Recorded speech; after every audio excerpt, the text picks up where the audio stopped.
Hello sewists, today I try the roller hem foot on my sewing machine. Let's see how it works.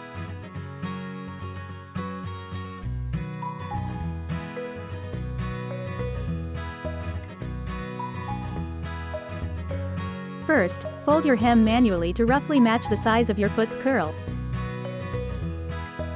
Put your fabric under your foot. Do a couple of back stitches, and a couple of forward stitches.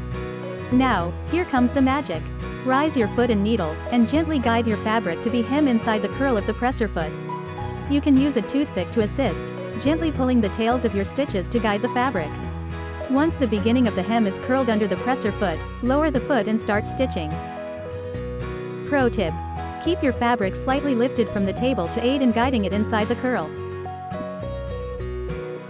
Use your left hand to pull the fabric as you stitch, maintaining a consistent amount of fabric for the presser foot. The roller hem foot tends to pull in more fabric, so be mindful. At the end, backstitch as you normally would, and then cut the thread.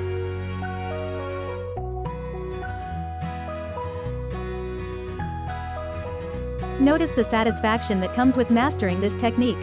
It might require a bit of practice, but the results are well worth it. Do you agree? Share your thoughts in the comments below.